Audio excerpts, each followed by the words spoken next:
Superb. Now I'll start the timer for 45 minutes and I'll try to conclude before that so that we can get more and more time for the Q&A session. Let us start. What is an injury? Injury क्या है मालूम है? वो 3 Idiots का scene याद करो. उसमें वो आमिर खान को पूछता है कि भाई डिफाइन मशीन, मशीन का डेफिनेशन बताओ. तो क्या बोलते हैं, कोई भी चीज़ काम आसान करे तो मशीन है. बाद में बोलता है अरे ऐसे पढ़ा है कि इंजीनियरिंग, तो उसका थ्योरेटिकल डेफिनेशन बताओ. तो बाद में वो कौन चतुर होता है ना, वो उसका डेफिनेशन बताता है और बाद में बोलता है कि वो पसंद नहीं है, वो नीचे निकल जाता है, बाद में फिर आता है. तो फिर वो कुछ कॉम्प्लिकेटेड डेफिनेशन बताता है और बाद में क्या बोलता है, कहना क्या चाहते हो. तो बोले बुक्स भूल गया था, लेके आऊँ क्या? याद है ना सबको सीन. तो अभी इंजरी का डेफिनेशन जो है वो आपको इसमें दिख रहा है. सबसे पहले ये समझना जरूरी है कि इंजरी का डेफिनेशन या इंजरी क्या है ये जानना क्यों जरूरी है. बहुत इंपॉर्टेंट सवाल है. कोई भी अगर मेरे पैर में कुछ डिस्कम्फर्ट है तो मैं बोलता हूं मुझे यहां इंजरी हो गई है. हो सकता है वो ट्रेनिंग की वजह से सोरनेस आया हो. अभी सुबह ट्रेनिंग किया ना सबने, क्या किया सुबह ट्रेनिंग में? रांदुरी किया? हाँ, नेवाजा. अच्छा, तो उसमें कौन सा मसल ग्रुप ज्यादा यूज हो गया? वो फटीग हो गया होगा ना. हाँ, सही बात है, क्योंकि कॉम्बैट स्पोर्ट्स में आइसोलेट होता ही नहीं है. तो that can be a soreness, muscle fatigue और इंजुरी. तो सबसे पहले यह जानना जरूरी है कि मुझे इंजुरी सच में हुई है या वो ट्रेनिंग का सोरनेस है या फटीग है. ठीक है, ये क्लियर हो गया. तो इसमें अंतर क्या होगा? तो इसके लिए हम देखेंगे टाइप्स ऑफ इंजरीज क्या हो सकते हैं. एक हो सकता है एक्यूट इंजरी. एक्यूट मतलब अभी ताजा ताजा हुआ है. सर यहां दुख रहा है, कोच के पास जाते हो ना, सेंसे यहां दुख रहा है. और कैसे दुख रहा है? अभी वो हाथ खींच गया तो दुखने लग गया. कितने देर पहले की बात है? 5 मिनट पहले की बात है. उसको बोलते हैं एक्यूट इंजरी. अगर इंजरी हो गई और उसको 24 घंटे से ज़्यादा समय हो गया तो उसका बदलाव आना उसमें शुरू हो जाता है, बॉडी में प्रोसेस आना शुरू हो जाता है. और एक होता है एक्यूट इंजरी ये जो ताज़ा ताज़ा, एक होता है क्रॉनिक इंजरी. बेटा आपका इंजरी कितना पुराना है? 2 साल. ये क्रॉनिक इंजरी है. 2 साल हो गए ना, बहुत पुराना इंजरी है. अब और एक क्लासिफिकेशन है इंजरी का.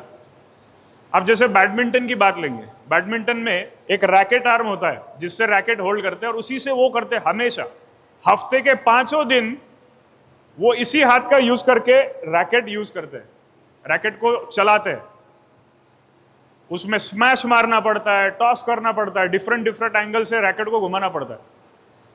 पर ये हमेशा वही हाथ यूज करते करते. ऐसा तो होगा नहीं कि आज राइट हैंड से खेले, कल लेफ्ट हैंड से खेल लिए और फिर से 3 Idiots वो बमन ईरानी दोनों हाथ से लिखता है. वैसे बैडमिंटन में पॉसिबल है क्या? उसको बोलते हैं ओवर यूज इंजरी. कौन सा इंजरी होता है वो? Over use injury. अब इसके बाद में एक होता है जो ट्रॉमा की वजह से इंजरी होता है. ट्रॉमा मतलब एक्सीडेंट. अब स्पोर्ट्स इंजरी में ट्रॉमा कैसे डिफाइन करेंगे?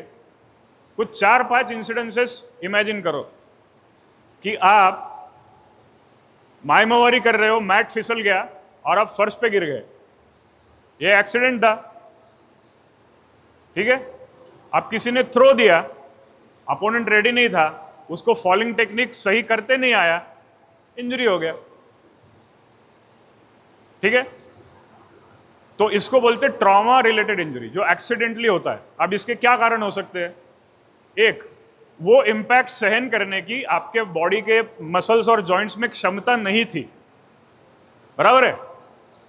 दूसरा कारण यह हो सकता है कि इक्विपमेंट फॉल्टी था. तीसरा कारण यह हो सकता है कि गेम की सिचुएशन ही वैसी थी कि इंजरी अवॉइड ही नहीं हो सकती थी. किसी ने जानबूझ के नहीं किया पर वो हो गया. अब एक्सीडेंटली बहुत बार रेफरी इंजर हो जाते हैं कॉम्बैट स्पोर्ट्स में. ताइक्वांडो में वो अपोनेंट को किक मारने लग गया, वो रेफरी के मुंह पे लग गया, रेफरी इंजर हो गया. ऐसा भी होता है. तो और एक क्लासिफिकेशन इंजरी का हो सकता है ड्यूरिंग ट्रेनिंग और इन कॉम्पिटिशन.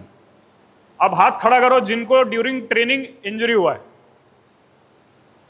पूरा हाथ ऊपर करो, बड़ा। ठीक है, अब जिनको कंपटीशन में इंजरी है वो हाथ ऊपर करो। देखा डिफरेंस है कि नहीं?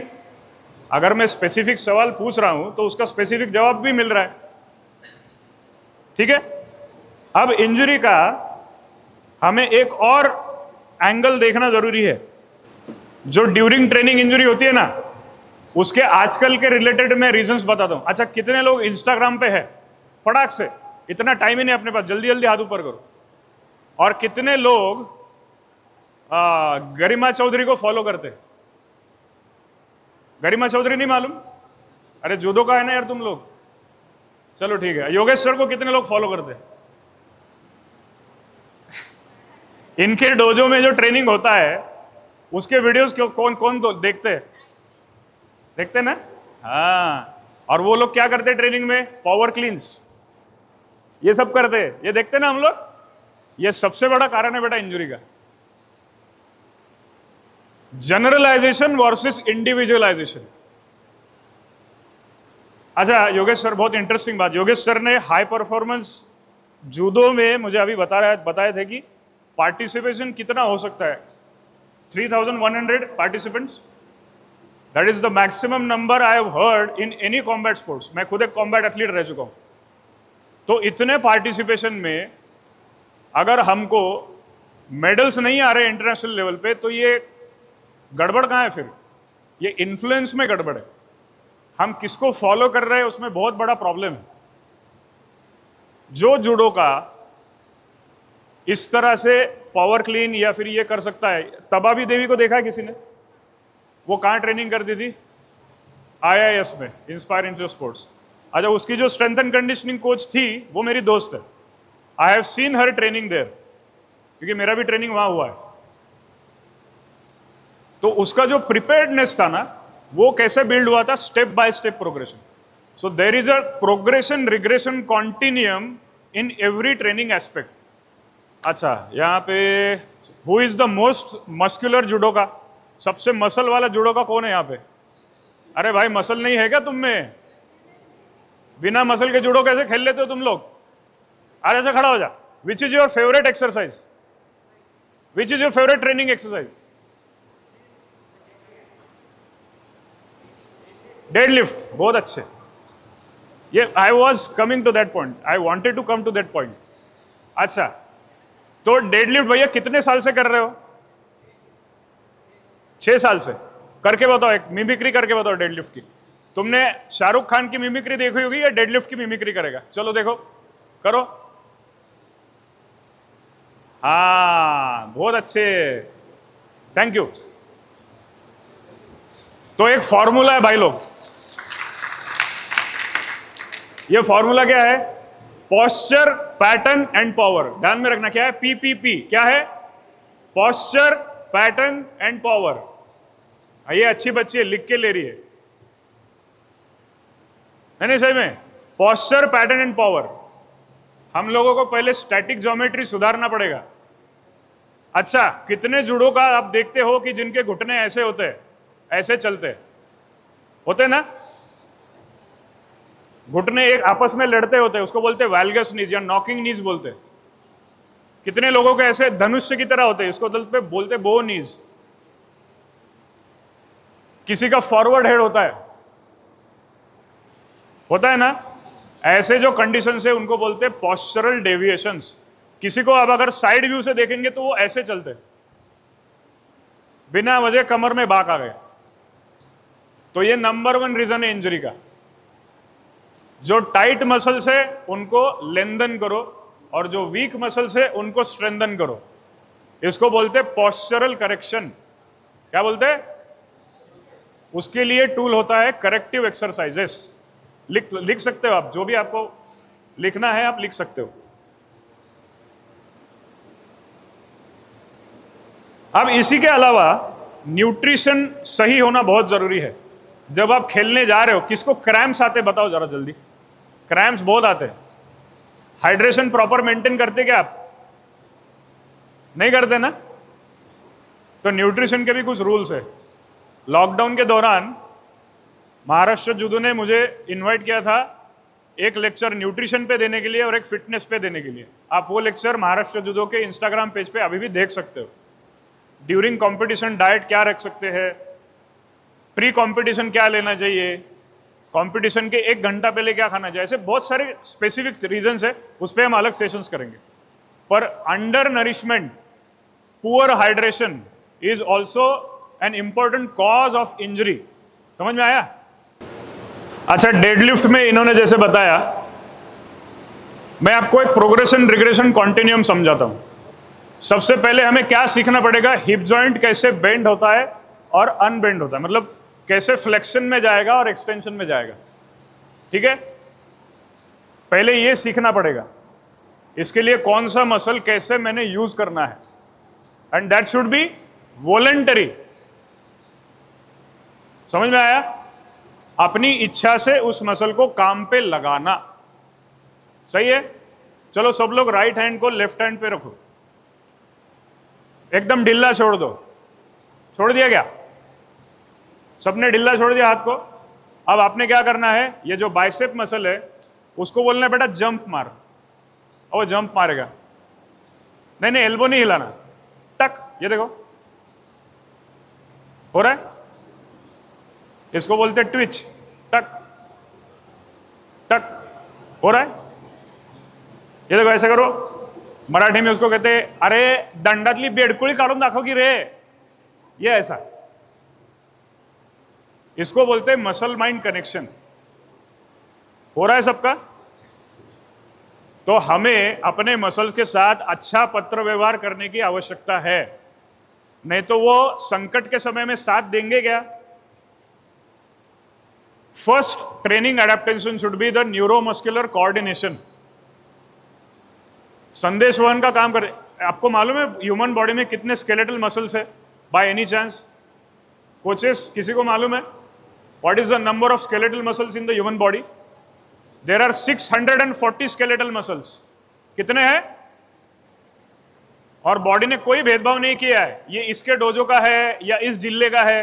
सब मसल्स को एक सेपरेट नर्व है, एक सेपरेट आर्टरी है और एक सेपरेट वेन दिया हुआ है।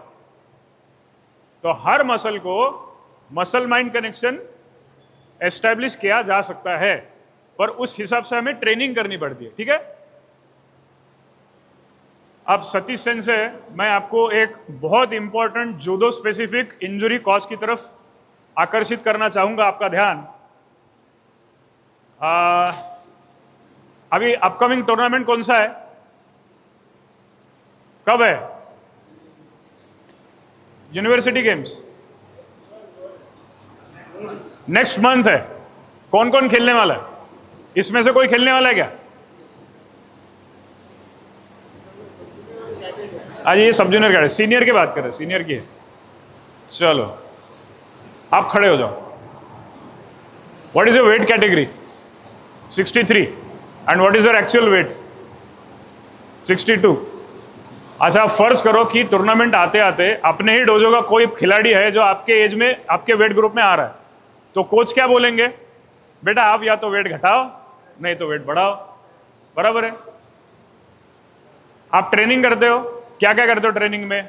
पुश करते हो, स्क्वाट करते हो। ठीक है, आप कितना पुश कर सकते हो? चलो ठीक है, स्क्वाट कितना कर सकते हो? 100 kg। अब ये क्या करेंगे? वेट बढ़ाएंगे, क्योंकि कोच ने बोला हुआ है कैटेगरी चेंज करनी है। सब लोग ध्यान दो। जिसको जिसको वेट कैटेगरी चेंज करना है टूर्नामेंट से पहले, सब लोग ध्यान दो। अब ये वेट तो बढ़ा लेंगे, कैसे बढ़ाएंगे वेट? खाओ। बराबर है? अनफॉर्चुनेटली इससे अलग कोई तरीका हमको मालूम ही नहीं है। वेट तो बढ़ गया, पर she can still squat only 100 kgs, but she has to fight an opponent who is little heavier. थोड्या जड अपोनेंटशी तिला फाईट करायचंय, पण तिची स्क्वॉटची स्ट्रेंथ तर तेवढीच राहिली। वेट एका आठवड्यात 3 किलो वाढू शकेल। How much she can squat? Can we change it to 4-5 kgs more all of a sudden in 1 week? उस प्रकार का ट्रेनिंग ही नहीं है। ऑल्दो देयर आर रिसर्चेस, और मैं भी उस पर काम करता हूं कि किस तरह से स्ट्रेंथ को गेन किया जा सकता है in a shorter period of time, पर हर किसी को ऐसा ट्रेनिंग करने के लिए एडवाइस नहीं दिया जा सकता, उतना उसका ट्रेनिंग एज होना चाहिए। क्लास को आके 2-3 महीने हो गए, रांदुरी करने में अच्छा लग गया, हमने तुरंत वेट बढ़ा के उसको पार्टिसिपेट करवा दिया। Number 1 reason for injury. Do you all agree with me on this? आप रिलेट कर पा रहे हो उसको? तो ये नहीं करना चाहिए। एग्री करते सब लोग मेरे से? अब दूसरा एक बहुत इंपॉर्टेंट फैक्टर है, जैसे योगेश सर ने, अभी हम मेस में बैठे थे तो उन्होंने बोला, मैंने ऑडियंस कौन है? आई वॉज थिंकिंग कि कोचेस होंगे जिन्होंने कुछ एनालाइज किया हुआ है या कुछ ये है, पर सेंसर ने मुझे बताया था कि मिक्स ऑडियंस है। योगेश सर ने मुझे क्लियर कर दिया कि आप लोगों के सामने बोलना है। अच्छा, कितने लोग हैं जो डरते हैं स्ट्रेंथ ट्रेनिंग करने से क्योंकि हाइट नहीं बढ़ेगा? पूरा पूरा हाथ ऊपर करना बेटा, कोई शर्म वाली बात नहीं उसको, क्योंकि घर में भी वैसा बोलते हैं, बेटा तू वेट उठाएगी तो हाइट कम रह जाएगी तेरी। अभी age and gender related differences in training, ये बहुत बड़ा फैक्टर्स है। लड़कियों को तो मतलब किसी से बात नहीं कर सकते, 3-4 दिन में कैसे निकालूंगी, कोच का प्रेशर है, परफॉर्म करना है, मेरे अंदर क्या चल रहा है मेरे को पता है। सही बोल रहा हूं ना मैं गर्ल्स? इस पे रिसर्च इंडिया में तो नहीं हो रहा। जिस मेरे दोस्त के बारे में मैंने जिक्र किया था, वो अभी न्यूजीलैंड में इसी टॉपिक पे पीएचडी कर रही है कि मेंस्ट्रुएशन में ट्रेनिंग कैसे करना चाहिए। और जो ग्रोथ स्पर्ट में होते हैं उनको इंजरीज क्यों होते हैं? एक ऑस्गुड्स लैटर करके एक कंडीशन है, घुटने का ओवरयूज इंजरी है, बहुत ज्यादा इंपैक्ट रिपीटेडली आने की वजह से यहां दुखने लगता है, और उसका उपाय एक ही है, क्या बोलते हैं? 3 हफ्ते तक रेस्ट करो। प्रॉब्लम यह होता है कि दूसरे ही हफ्ते में टूर्नामेंट होता है, और कोच का जो इमोशनल स्टेट है या फिर खिलाड़ी का जो इमोशनल स्टेट है, वो ऐसा बोलते हैं कि साला 4 महीने से मेहनत कर रहा था, अभी टूर्नामेंट के मुंह पे ही मेरे को इंजरी हो गई। अब डॉक्टर बोलता है खेलो नहीं। तो ऐसे इंजरीज को प्रिवेंट करने के लिए हमें क्या करना चाहिए? Step by step progression. मैं आपको एक उदाहरण के तौर पे बताऊं तो सबसे पहले 2 पैर के बीच में बैठना सीखो और उठना सीखो, फिर इसमें थोड़ा रिपीटेशंस बढ़ाओ, फिर बाद में ओवरलोड करो, थोड़ा सा वेट ले लेके करो, फिर इसकी कॉम्प्लेक्सिटी बढ़ाओ, फिर एक लेग पे स्क्वाट करने का ट्राई करो। हम देखते हैं कि तबाबी देवी ने स्नैच किया, जाते बारबेल उठाते, हमारे भाई ने जो डेडलिफ्ट का अभी फॉर्म बताया, पता नहीं भाई ने कहां से सीखा, पर बहुत रिस्की है भाई, इंजरीज को बहुत दावत दे रहे आप। तो इसके लिए मैंने क्या फॉर्मूला बताया था? पोस्चर, पैटर्न एंड पावर, ये सबसे जरूरी है। आज के सेशन में सारे मूवमेंट्स को कवर करना मुश्किल है, पर मैं आपको ये एक उदाहरण के तौर पे बता सकता हूं कि सबसे पहले हिप फ्लेक्शन एक्सटेंशन सीखो, उसके बाद में धीरे धीरे ओवरलोड करो, फिर उसमें बैलेंस का एलिमेंट ऐड करो, क्योंकि आप कितने स्पोर्ट ऐसे हैं कि जो सपोर्टेड मैनर में खेले जाते हैं कि मैं दीवार को पकड़ के खेलूंगा या मैं नीचे बैठ के खेलूंगा। भैया इसमें तो आपको डिसबैलेंस करना ही अपोनेंट को आपका काम है, तो एक लेग के साथ में इसको करना सीखो, तो बैलेंस ट्रेन होगा, स्टेबिलिटी बढ़ेगा, ठीक है। बाद में फिर ये कर करके इसमें जंप करना सीखो, उसके बाद में फिर ये बारबेल यहां कैरी करना सीखो, ऐसे स्टेप बाय स्टेप प्रोग्रेशन है, ठीक है। अब हम आते हैं उस इंपॉर्टेंट टॉपिक पे जिससे इंजुरीज प्रिवेंट हो सकते हैं। अब इंजुरीज क्यों होते हैं समझ में आ गया? पक्का पक्का समझ में आ गया? तो वो करना है क्या जो हमने बोला है जिसकी वजह से इंजुरीज होते हैं? नहीं करना है। अब इसको प्रिवेंट कैसे किया जाए? जो ग्रोथ स्पर्ट में एथलीट्स है उन्होंने ये ध्यान में रखना है कि आपके एज को जैसे सूट होगा वैसे ही ट्रेनिंग मेथड को फॉलो करना है। We have to choose what is required over what is new और व्हाट इज फैंसी। ये नया आया, हमने ट्रेन करना शुरू कर दिया है, उस हिसाब से ये नहीं चलेगा। दूसरा इंपॉर्टेंट फैक्टर ये है कि हमें समझना पड़ेगा कि कौन से मसल्स क्या काम करते हैं। अभी इसको थोड़ा सा एक स्लाइड इधर कर दो, नहीं पहला वाला। अब ये सेंसर तुम्हाला हे दिसतंय स्क्रीन? अभी ये देखो, यहां पे हम देख रहे हैं कि किस तरह से एक ऑब्जेक्ट को अलग अलग तरीके से फोर्स तोड़ सकता है। तो जो सबसे पहला वाला है वो क्या है? ऊपर से राइट डायरेक्शन से फोर्स लग रहा है और नीचे से लेफ्ट डायरेक्शन में, तो वो ऐसा उसका खिचड़ी बन जाएगा। उसको क्या बोलते हैं? Shear force. कौन सा फोर्स होता है वो? आप इमेजिन करो जॉइंट में कहां कहां आपको शेयर फोर्स एक्सपीरियंस हुआ है आज तक। दूसरा होता है कंप्रेशन। अब कंप्रेशन कभी एक्सपीरियंस किया है? कौन सबसे स्ट्रांग है रे भाई? आजा भाई, तू बहुत मस्कुलर दिख रहा, आजा जल्दी। अरे तू ही उठ जा, जल्दी आजा। खड़ा रहना, पक्का खड़ा रहना। अब ये है इसका स्पाइन, दिख रहा है सबको? मैं क्या करता हूं, उसको कॉम्प्रेस करता हूं। अच्छा, इसको तो कोई फर्क पड़ने वाला है नहीं, ये तो धाकड़ है, पर इसको क्या बोलेंगे? कॉम्प्रेशन। स्पाइन जो है is made for the compressive forces. हम उसको बेंड करके लिफ्ट करने में लगे हुए हैं। बहुत सारे लोग ऐसे वेट उठाते, टूट जाएगा, क्योंकि उसमें कार्टिलेज वाला जॉइंट है, लिगामेंट वाला जॉइंट उसमें बहुत कम है। अब तीसरा, इसको बोलते टॉर्शन। हाथ इसका ये ना, ये है टॉर्शन। अब इसमें क्या हो रहा है? ये ऑब्जेक्ट है, इसको इस तरह से मैं यहां से इधर फोर्स लगा रहा हूं, यहां से इधर फोर्स लगाऊं, ऐसे। ये देखो, इसको बोलते शियर फोर्स। एक स्लाइड तिकड़े गए, हाँ। और टेंशन, ये देखो बैंड खींचते ना ऐसा, ये हो गया टेंशन। देख रहे? सबको दिख रहा है टेंशन? हाँ, ये वाला, ठीक है, समझ में आया?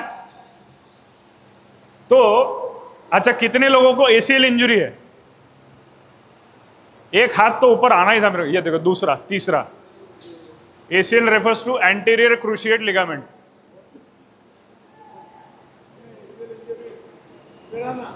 देखो, सेशंस के शुरुआत में ही सेंसर ने मुझे बताया था कि घुटना, शोल्डर, ये जेनेरिक आप बताएंगे क्या, क्योंकि हमारे एथलीट्स को है इंजरीज, तो बोलना है।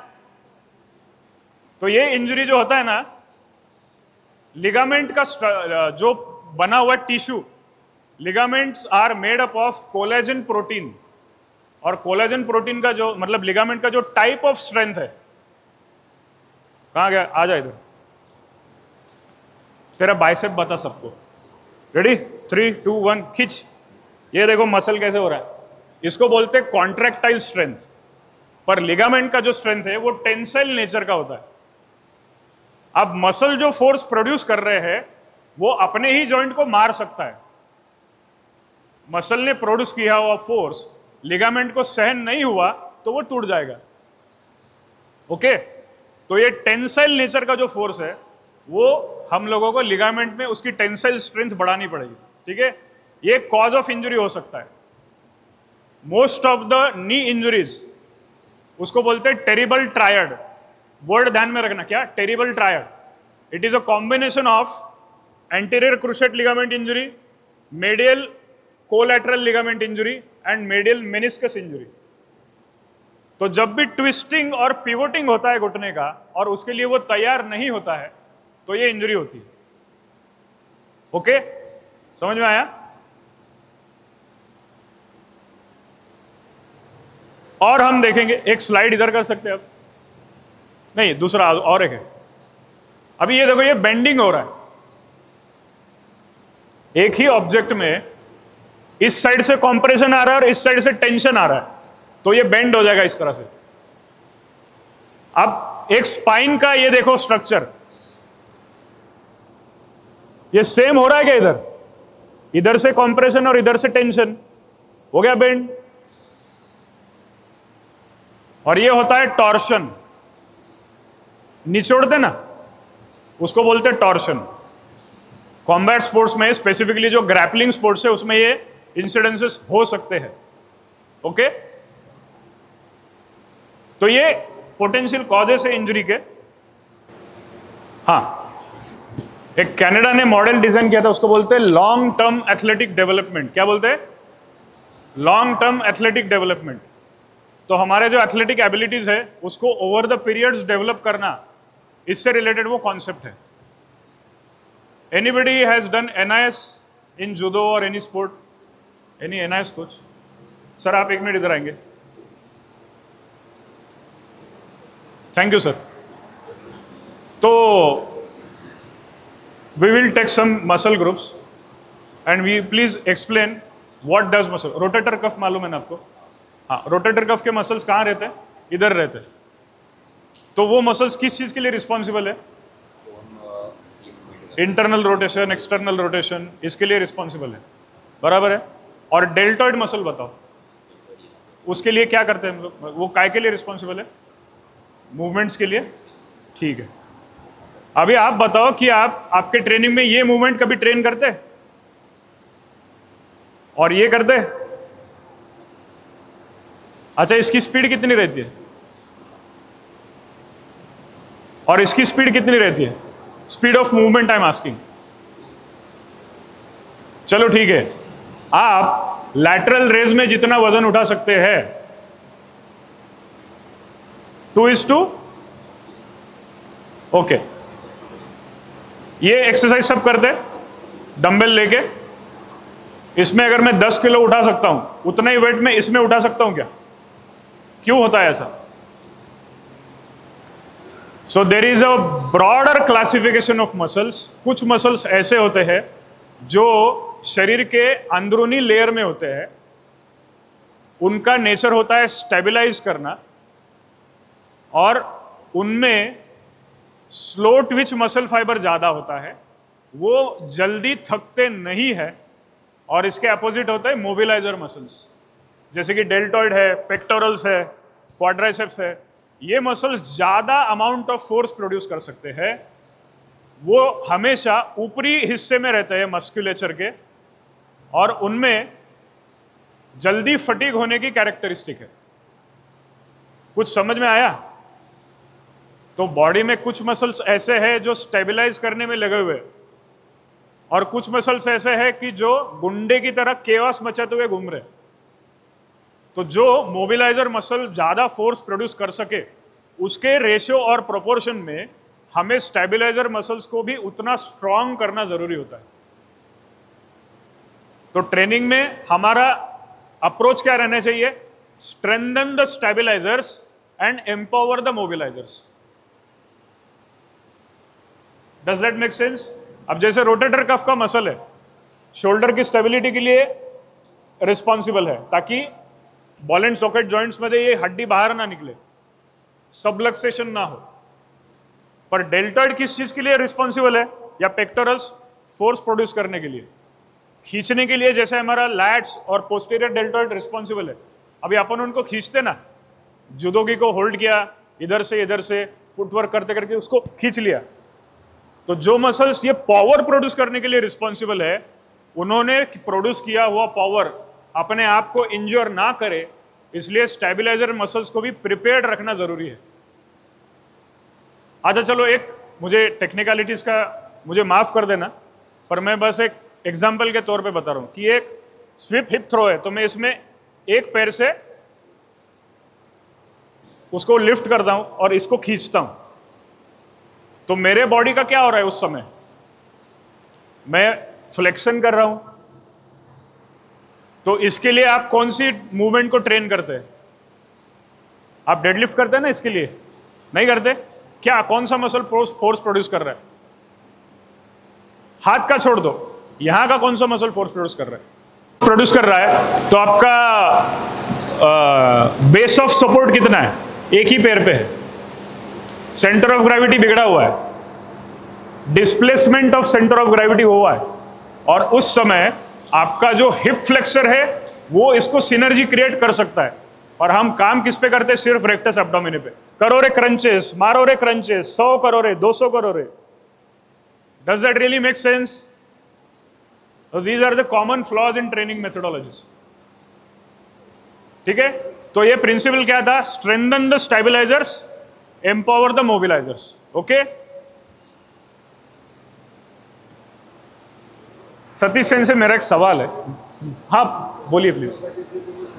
मेजर मसल्स हाँ सध्या जो कन्सेप्ट आहे कोर मसल्स तुम्हाला स्ट्रेंथ देतं आणि ड्युरेबिलिटी वाढवते. आपण कसं जे आरशात दिसतात तेच मसल डेव्हलप करतो. Correct correct correct. तर मायनर मसल डेव्हलप आपण फक्त काही जनरल कोर मसल्स आहे. ते कोर मसल्स आम्ही मुलांचं काही घेत नाही की ते मायनर मसल ते सपोर्टेड असतात मेजर मसल्सला की ते तुम्हाला जास्तीत जास्त स्ट्रेंथ किंवा जास्त ड्युरेशन देतं. Correct. ते आपण इम्प्लिमेंट नाही करत. सांगू मग त्याच्याबद्दल आत्ता. थँक्यू. अभी सतीश सेन से ने जो सवाल पूछा वो बहुत इंपॉर्टेंट है. What do you understand by core? क्या लगता है कोर क्या है? किसी को नहीं पता? कोचेस, एनएस कोच सर आप? Abdominals, back, pelvic. ओके. अच्छा, एक कॉन्सेप्ट है एक्सियल स्केलेटन और एपेंडिकुलर स्केलेटन. एपेंडिकुलर स्केलेटन निकाल दो, जो बचता है वो कोर है. ठीक है. अब उसमें क्या क्या आ गया? रोटेटर कफ के मसल्स आ गए, हिप के रोटेटर्स आ गए, पेल्विक फ्लोर आ गया. एक बहुत अच्छा, कौन कौन रेडबुल पीता है? सच बताना मेरे को, कोई झूठ नहीं बोलेगा. रेडबुल कौन कौन पीता है? अच्छा चलो छोड़ो यार, कोका कोला कौन पीता है? नहीं, मैं देख लिया हाथ ऊपर किया आपने. मैंने देख लिया आपने हाथ ऊपर किया. अच्छा ठीक है, उसका सोडा कैन देखा हुआ है कभी? ऐसा टिन को खोलता है, एकदम स्टाइल में पीता है कोई अक्षय कुमार या कोई जो भी है एक्टर. तो सोडा कैन का आपने एक अगर ऑब्जर्व किया है, जो सोडा कैन हमने अभी तक निकाल, उसको क्या बोलते हैं, उसको खोला नहीं है, उसके ऊपर आप 5 kg का डंबल रख दो. 5 kg बहुत ज्यादा हो जाएगा, पर आप 1 kg का प्लेट रख दो उसके ऊपर. वजन तो बहुत ज्यादा है, क्या वो फूटेगा, टूटेगा? नहीं होगा ना कुछ भी उसको. पर उसको ना एक पंक्चर कर दो पिन मार के, और फिर वजन रखो, क्या होगा उसका? क्यों होगा ऐसा? मैं जाऊं क्या यार? मतलब बात करो ना यार, ये क्या है? जाऊं क्या मैं? तो बात करो, बोलो ना. तुमच्यासाठी हे चाललंय, तुमचं चुकलं असेल तरी बोला, तुमचं बरोबर करतील ते, पण ते 2-way कम्युनिकेशन होते. त्यामध्ये गॅस असतो, त्याच्यामुळे ते गॅस जर पंक्चर केलं तर काही होते. सगळ्यांना माहिती आहे. बोला बोला, स्पीक अप. हो गया क्लियर? अब बताओ जल्दी. तो इंटरनल प्रेशर होता है. क्यों होता है वो? इंटरनल प्रेशर कौन क्रिएट करता है? हवा. ठीक है, गैस जो भी है. अब हमारे पेट में भी वैसा ही है भाई. हमारा जो पेल्विक फ्लोर मसल है, that forms the bottom of the soda can. जो डायफ्राम है, दैट फॉर्म्स द टॉप. जो पीछे का इरेक्टर स्पाइनल ग्रुप है, या फिर वो कौन सा मसल है, उसका नाम क्या है, मल्टीफिडाई करके एक मसल है, वो उसका बैक फॉर्म करेगा, सामने से काम करेगा रेक्टस एब्डोमिनी, जो 6 पैक एब वाला मसल है, और उसको बेल्ट की तरह सपोर्ट करेगा ट्रांसवर्स एब्डोमिनी. सो ये बन गया आपका प्रेशर कुकर. तो अनफॉर्चुनेटली एक बात ऐसी है कि जब आपको कोर ट्रेनिंग करने को बोला जाता है, आप क्या करते हैं? बहुत अच्छे बेटा, थैंक यू. क्रंचेस करते हैं, और क्या करते हैं? चलो ज्यादा से ज्यादा प्लैंक कर लेंगे. अब प्लैंक भी कैसे करते हैं? पोस्चर सही नहीं होता, ज्यादा से ज्यादा वेट आपके शोल्डर्स बेयर करते हैं. आप प्लैंक करते हुए रुकते इसलिए हो क्योंकि शोल्डर दुखने लग गया. बराबर है? कितने लोगों को ये एक्सपीरियंस आया? Thank you. I can see 70% people having this experience. They terminated planking because of shoulder discomfort.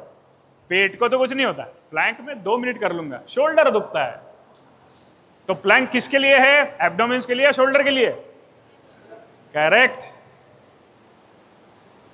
तो इसी हिसाब से हमें इंटरनल मसल्स जो है, वो जो डीपर लेयर ऑफ मस्कुलेचर में है, उन मसल्स को भी ट्रेन करना चाहिए. पर unfortunately you cannot physically touch your finger to that muscle from outside because they are located in the deeper layer of the musculature.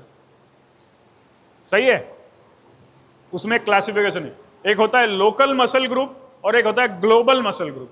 तो जिन मसल्स के मैंने नाम बताए, diaphragm, pelvic floor, transverse abdominis, multifidus, ये सारे लोकल मस्कुलेचर है, spine के बहुत करीब रहने वाले मसल्स है। तो आपको स्पाइन की इंजरीज अवॉइड करनी है तो इन मसल्स को स्ट्रांग बनाओ।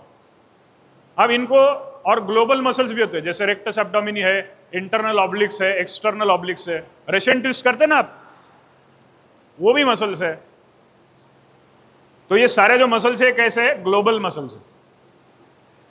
आप कौन है जिसका क्या बोलते हैं उसको, सियोनोगे कौन स्ट्रांगली मारता है, सियोनोगे किसका अच्छा है, जल्दी से। अरे यार अपना दाव पेच अपने को मालूम नहीं तो क्या काम। आ जाओ इधर जल्दी, फटाक से आ जाओ दोनों आ जाओ प्लीज, जल्दी जल्दी जल्दी। हाथ ऐसे करके खड़े रहो, थैंक यू, खड़े हो जाओ खड़े हो जाओ।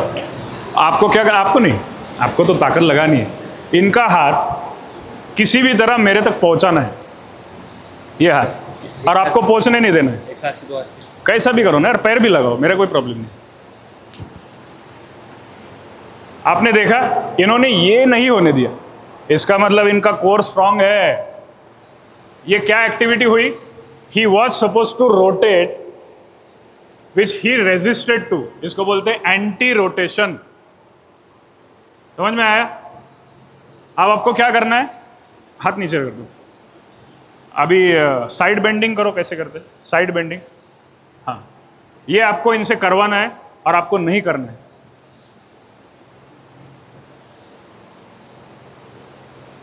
अब यही तो होता है ना जूडो में, इसको बोलते हैं लैटरल फ्लेक्शन और anti lateral flexion, correct? Isometric movement, isometric contraction. पर कॉम्बैट स्पोर्ट्स में अनफॉर्चुनेटली ये पता नहीं होता है कि कब आइसोमेट्रिक करना पड़ेगा और कब आइसोटोनिक करना पड़ेगा, अनप्रेडिक्टेबल। अभी आपको इनको नीचे झुकाना है और आपको नहीं झुकना है, झुकाओ उनको नीचे। ये हो गया एंटी फ्लेक्शन। अब इनको नीचे पीछे गिराना है, इधर आ जाओ, इधर से आ जाओ। आपको नहीं गिरना है, नहीं गिरना है, पीछे पीछे पीछे ऐसे। अब पैर यहीं पे जमीन पर रहेंगे, इसको ढक लो इनको। हाँ पैर नहीं लगाना भाई, ढक लो इनको। ये हुए क्या, ये रोटेट हुए पर पीछे नहीं गए, क्यों? इनके एंटी एक्सटेंसर स्ट्रांग है। इसको हम क्या कहते हैं, टिल्ट इक्विलिब्रियम, लिख लो। While training your core along with the limbs, इसको हम कहते हैं हमारी भाषा में टिल्ट इक्विलिब्रियम। अब इक्विलिब्रियम का अर्थ क्या हुआ,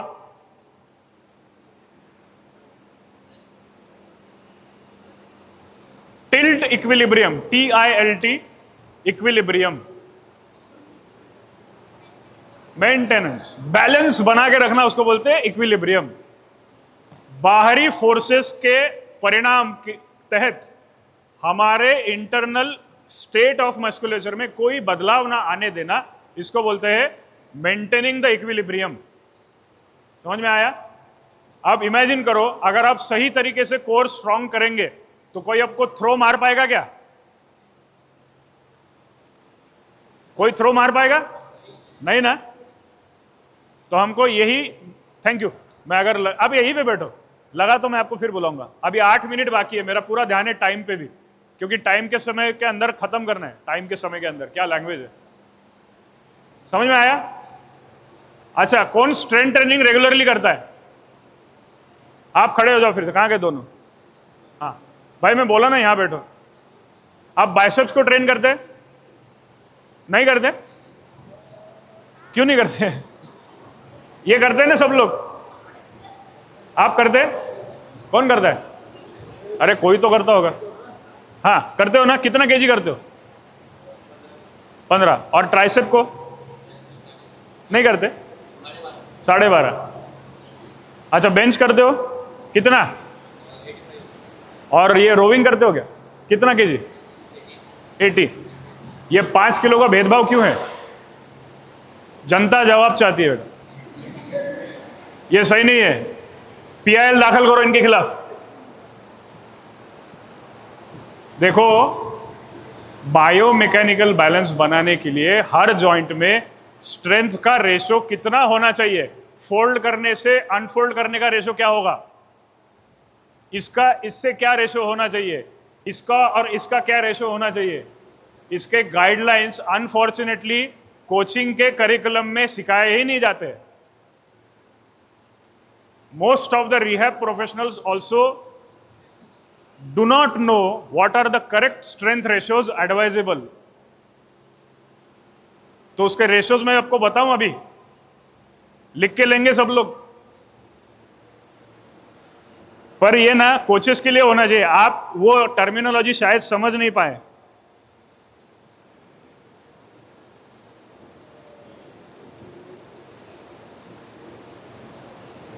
कहां गए रे? एंकल जॉइंट, ये जो रेशो है ना, काफ रेजेस कौन करता है? हाथ ऊपर करो। और टो रेजेस कौन करता है? नहीं करते ना बेटा। इसके बाद इंजरी लेके आना सेंसे के पास, फिर बताऊंगा मैं। उसका रेशो होना चाहिए 3:1। अगर आप इसको 3 ट्रेन करते हैं तो इसको 1 ट्रेन करना जरूरी है। अब एंकल में ये भी मूवमेंट है, देखो, इसको कौन ट्रेन करता है? तो बेटा इसके बाद गिरेंगे ना कभी रांदुरी करते हुए, तो सेंसे के पास नहीं जाना मैं गिर गया करके, क्योंकि आप इसको ट्रेन ही नहीं करते हो। इसका रेशियो होना चाहिए 1:1।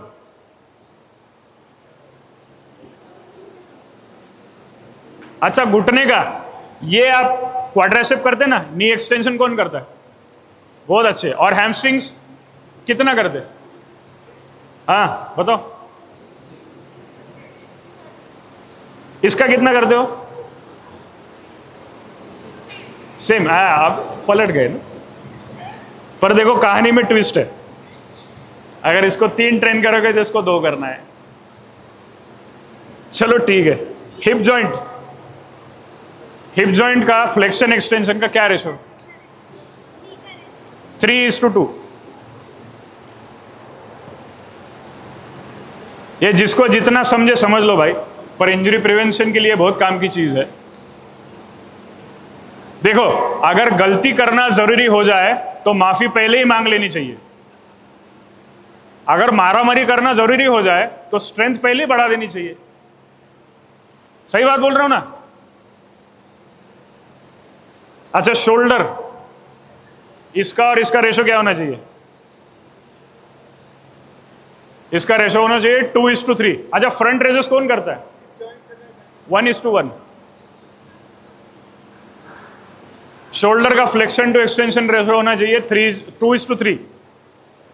तो भाई साहब आप तो उल्टा कर रहे, कहां गए हो पहलवान? कहां गए रे? अरे भाई तू इधर बैठा, मैं तेरे को सही में पीएल दाखिल कर दूंगा तेरे खिलाफ। इधर आ, सामने बैठ मेरे पास। Thank you. अच्छा, एल्बो का ये रेशो क्या होना चाहिए? 1:1। तो भैया इसमें 15 कर रहे हो ना, तो इसमें भी 15 ही करो। और लंबार स्पाइन का फ्लेक्शन टू एक्सटेंशन रेशो भी 1:1 दिया। अच्छा, ये मैं मेरी मर्जी से नहीं बोल रहा हूं, ये बहुत बड़े स्पोर्ट्स साइंटिस्ट ने उसके किताब में लिखी हुई बातें हैं।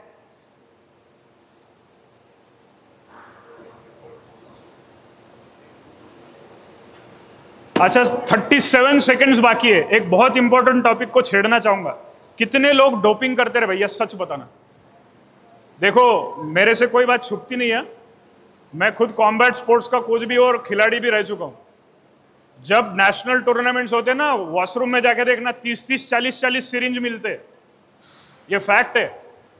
2015 जालंधर में जो नेशनल हुआ था ताइक्वांडो का, उसमें ये घटना हुई थी। नाड़ा की कम्युनिटी नहीं आए तो टोच लिया भैया। अब इसका क्या ड्रॉबैक है मालूम? इससे आपके फोर्स, मसल अच्छा फोर्स प्रोड्यूस करेंगे, पर उसको झेलने की क्षमता लिगामेंट में नहीं आएगी 1 महीने में। तो फोर्स तो प्रोड्यूस कर लेंगे, पर इंजरी तो हो जाएगा। मुझे लगता है 45 मिनट में मैं आपको कुछ अच्छे इनसाइट्स दे पाया, जो आपको आपके फर्दर जूडो जर्नी में काम में आएंगे। अगर ऐसा हुआ है तो मुझे बहुत खुशी होगी।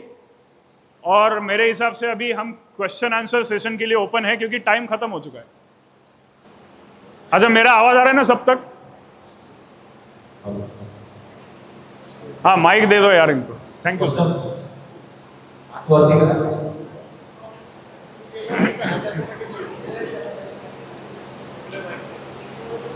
अच्छा, जिसको अगर किसी को सवाल नहीं है उसके दो अर्थ निकलते, या तो सब समझ में आया, नहीं तो कुछ भी समझ में नहीं आया।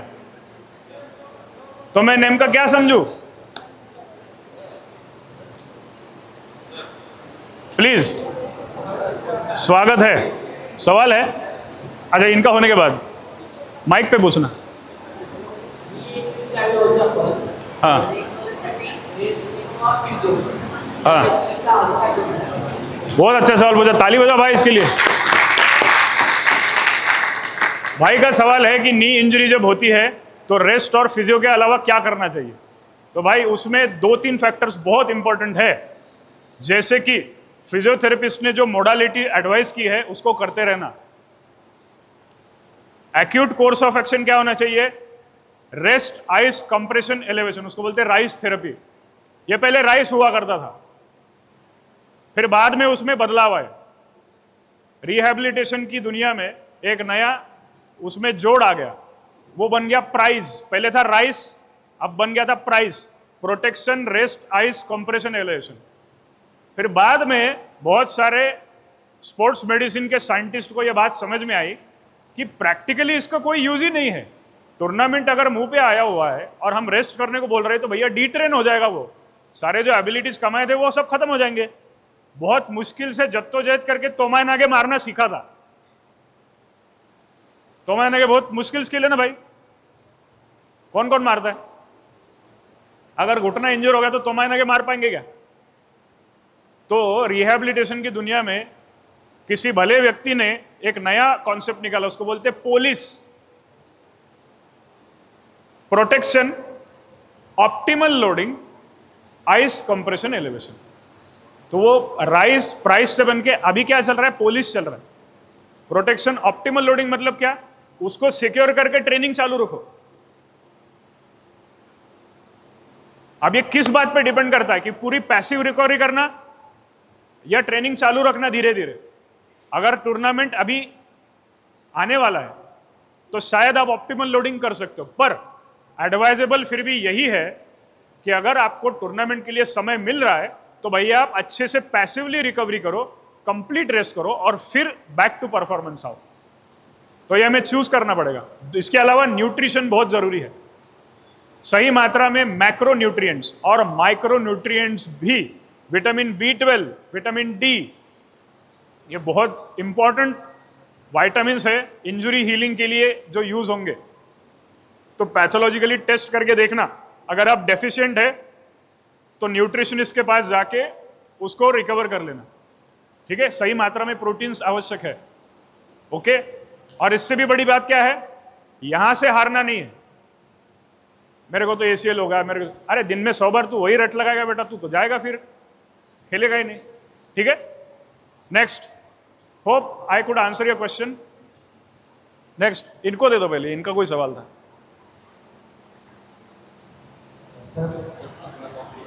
जोर से भाई। कॉम्पिटिशन पीरियड चलता है, हाँ 10-15 दिन के लिए आपको इंजरी होती है, हाँ, तो आपको क्या करना चाहिए? मतलब अभी वही तो जवाब दिया मैंने। नहीं मतलब ऐसे नहीं कि वर्क चालू करना चाहिए या रेस्ट लेना चाहिए या पूरा ऑप्टिमल लोडिंग करना चाहिए। ऑप्टिमल लोडिंग आप खुद नहीं कर सकते, कॉन्सेप्ट आपको समझेगा मैंने, आपके कोच या आपके फिजियोथेरेपिस्ट इस बात को समझ पाएंगे, या फिर अगर आप इतने खुशकिस्मत है कि एक qualified strength and conditioning coach के साथ आप काम कर रहे हैं तो ऑप्टिमल लोडिंग उनको समझ में आएगा। अब जैसे उन्होंने घुटने के बारे में सवाल पूछा था, आप घुटने को सेफ गार्ड करके जूडो खेल सकते क्या? ये एथलीट के स्मार्टनेस पे डिपेंड करता है कि वो बाउट में किस तरह से उस घुटने को सिक्योर रखे। वो अगर उसके दांवपेच रणनीति अच्छी है तो वो पैर को बचा के खेलेगा बराबर, ठीक है? अभी जैसो स्विप हिप थ्रो में उसको क्या यूज करना है? हिप एक्सटेंसर को ज्यादा यूज करना है, बराबर है ना सर? नी फ्लेक्शन एक्सटेंशन को रिलेटिवली कम यूज करना है। उस पैर पे बैलेंस करना अगर आप अवॉइड करेंगे तो स्टेबिलिटी रिलेटेड इंजरी से आप बच सकते हैं। ऐसी बहुत सारे स्पेसिफिक चीजें हैं, एक लेक्चर में वो शायद नहीं बता पाऊंगा, पर इस तरह से हम कर सकते हैं ऑप्टिमल लोडिंग। और ऑप्टिमल लोडिंग कब एडवाइसेबल है? कि वो आपका बहुत इंपॉर्टेंट टूर्नामेंट है। अब ये किसी आमदार के बर्थडे के लिए हम टूर्नामेंट रख रहे हैं, उसमें हमको खेलना है, नहीं मेरे लिए बहुत इंपॉर्टेंट है, कान के नीचे बना, घर में बैठ, नहीं खेलना वो टूर्नामेंट। समझ में आया? फेडरेशन का टूर्नामेंट है भाई, इसके बाद में मेरे को नेशनल गेम्स के लिए सिलेक्शन ट्रायल्स है, कुछ तो करो यार। ये स्मार्टनेस कोच में और एथलीट में दोनों में होना चाहिए। आई hope this answers your question. समझ में आया ना? Next question.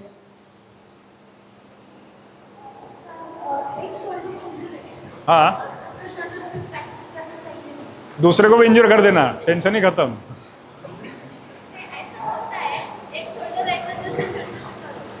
हाँ, एक बात बताओ, आपका क्या नाम है? इधर आओ। बहुत अच्छा सवाल पूछा। ये दीदी का सवाल है कि एक शोल्डर इंजर्ड है, दूसरे शोल्डर से ट्रेनिंग कंटिन्यू करना चाहिए क्या? ठीक है, आजा इधर आओ।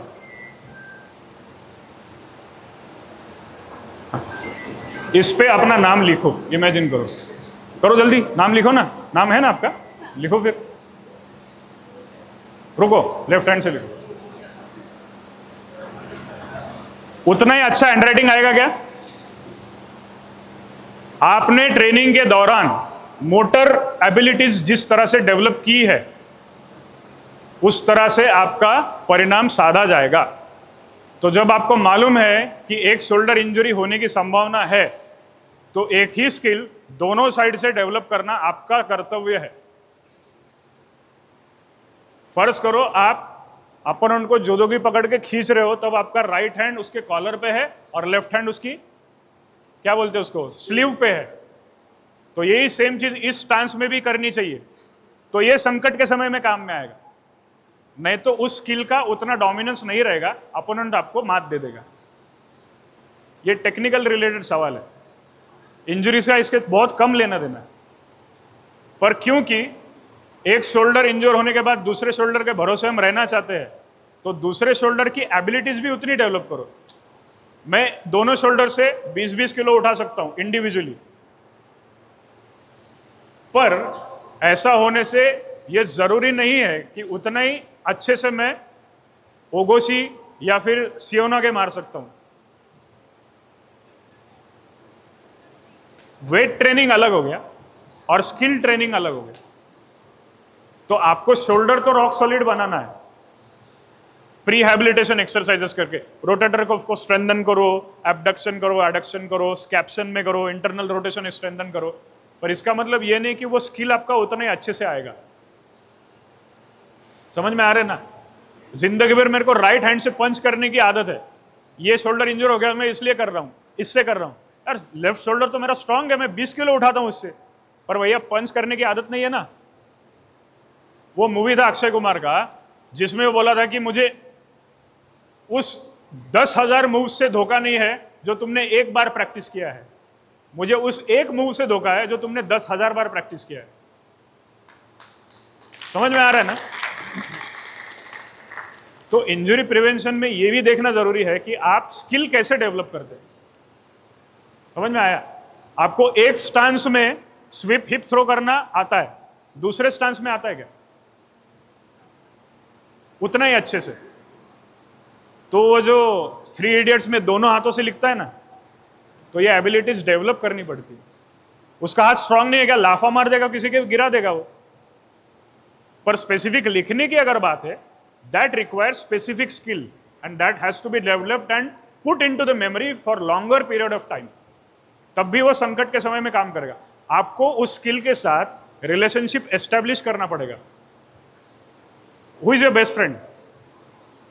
नहीं मालूम, चलो इसको दोस्ती नहीं है, क्या बच्ची है यार, बहुत पुअर गर्ल बेचारी, कोई दोस्ती नहीं उसका। चलो आपके दोस्त का नाम है मानसी, उससे आप बराबर बोला, ताली बजाओ यार मेरे लिए, थैंक यू। अच्छा सुनो, तो मानसी और आप कितने साल से दोस्त थे? अभी हुए। पुराना दोस्त कौन है आपके? भाई बहुत गड़बड़ है यार लड़की के लाइफ में। सभी है ना? जो नहीं है बाहर, एक लड़की है रूपाली नाम की, वो बाहर बैठी हुई है, आप इसको जानते नहीं, 5-10 मिनट पहले पहचान हुई। उसने बुलाया कि मैं यार बहुत प्रॉब्लम में हूं, आप आएंगे क्या? तो आप सोचेंगे ना, और वो मानसी ने बुलाओ, फटक से चले जाएंगे ना। तो राइट हैंड वो मानसी है और लेफ्ट हैंड वो रूपाली है। I hope this makes this concept understood to all of you. समझ में आया? ये रिलेशनशिप एस्टेब्लिश करना पड़ता है। और कोई सवाल? आपका ऐसा पूरा हाथ ऊपर है।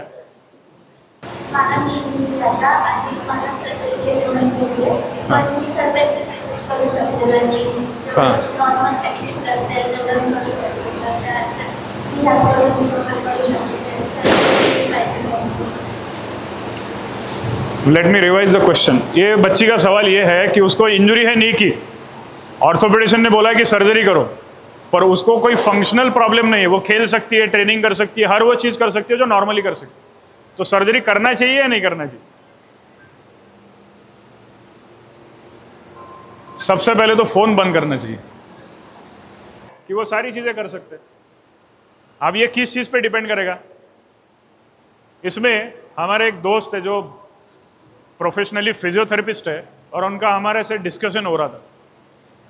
पहले देखना ये चाहिए कि how bad is the injury, how bad is the injury.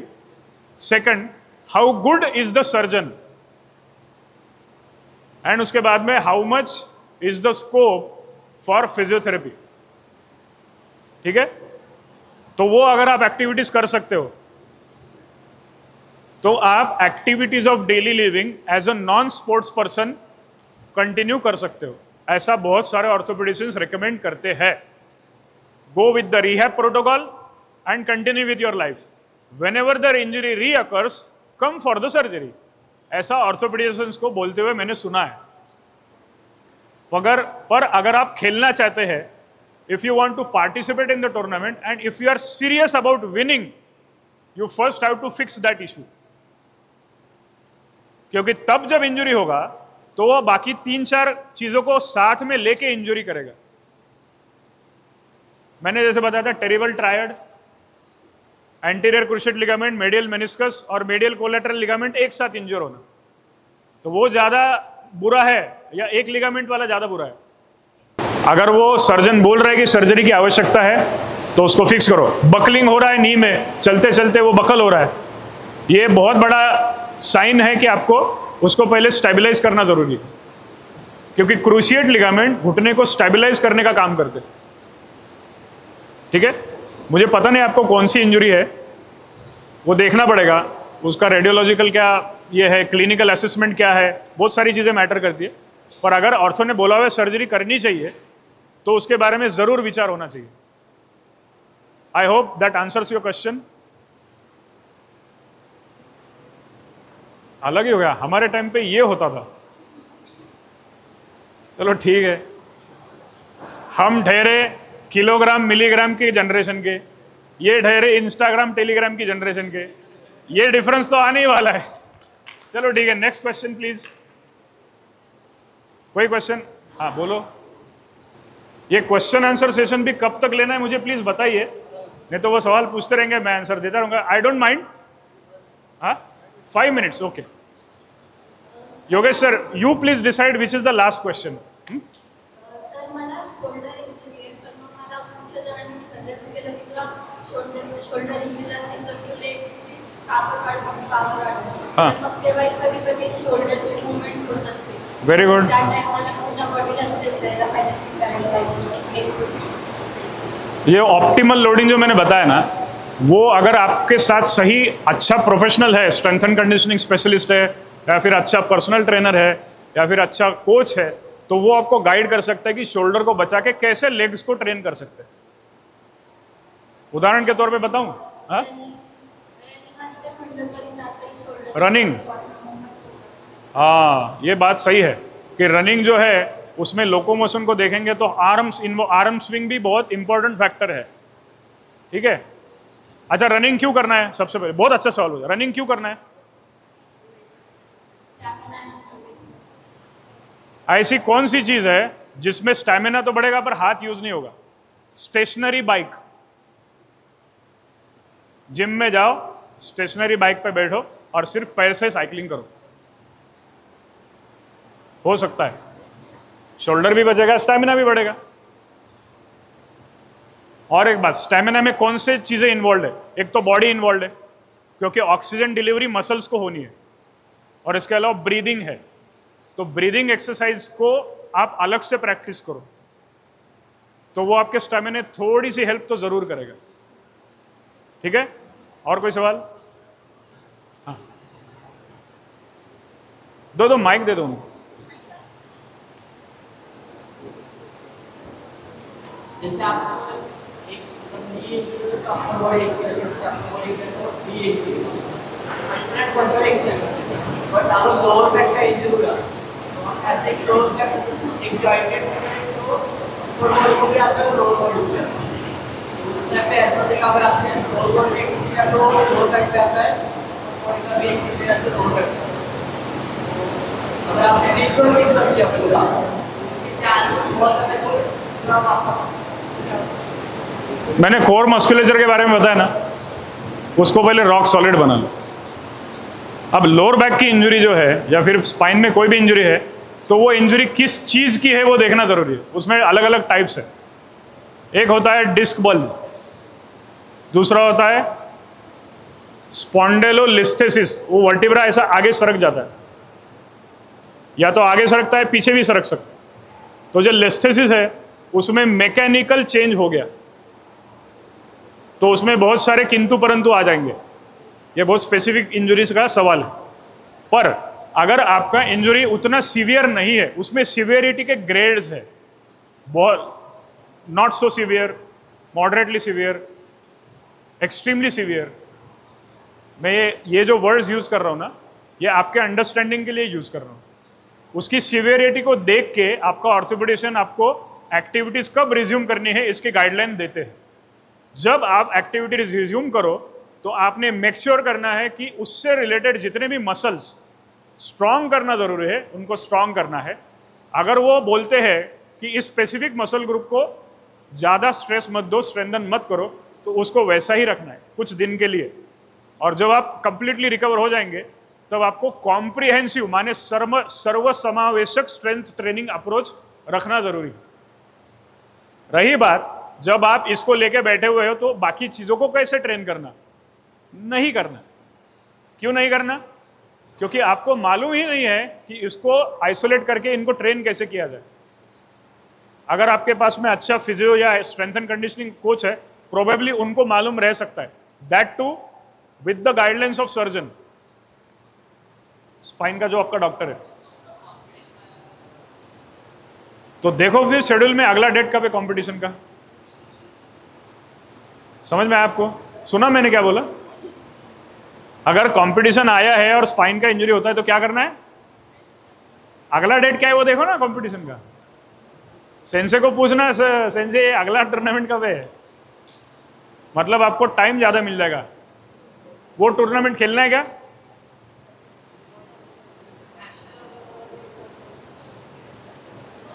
बहुत थैंक यू वेरी मच, आपने सवाल हो जाए। सेंसे ये पूछ रहा है कि नेशनल टूर्नामेंट होगा तो क्या करना। अगर आप इस विषय में बहुत क्लियर है अपने दिमाग में कि इस टूर्नामेंट के बाद मुझे मृत्यु भी आ जाए तो कोई टेंशन नहीं, तो शायद आपको आपके सवाल का जवाब मिल गया होगा। पर अगर आपको ये चिंता है कि मेरी तो शादी होने वाली है, ये लड़की तो मुझे पसंद है, वो तो ऐसे के साथ शादी नहीं करेगी, तो भैया फिर sports as a player career खत्म होने के बाद का जो लाइफ है ना, इन लोगों से पूछो कितने इंजरीज कैरी कर रहे हैं लोग, इनके लाइफ में क्या क्या बदलाव आए हैं एक इंजरी की वजह से ना, बताते बताते 2 घंटे कम पड़ जाएंगे। पुढच्याला ठेस मागचा शहाणा, नहीं तो पुढच्याला ठेस पिछली बार हमने वही सेंसे का रिहेबिलिटेशन के लिए मैं घर पे गया था, वो मुझे अभी रिमाइंड कर रहे कि वो याद है क्या? मतलब हाँ याद है। देखो मराठी में कहावत है, पुढच्याच ठेच,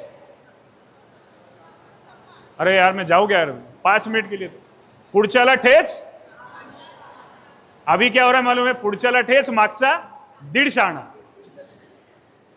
तो ये डिमार्केशन लाइन बहुत छोटा है भैया, बहुत हल्का सा पतला सा लाइन है। किसमें? कॉन्फिडेंस में और ओवर कॉन्फिडेंस में। You have to prioritise your needs over your wants. मुझे अच्छा खिलाड़ी बनना है, मेरा एक बेसिक नीड हो सकता है, मुझे अच्छा परफॉर्म करना है, मुझे इस साल मेडल ही मारना है, इंजरी का मैं परवाह नहीं करता हूँ। इसको फिर आप डिफाइन करो क्या करते हो, बहुत सारी गालियां हैं उसमें, ठीक है।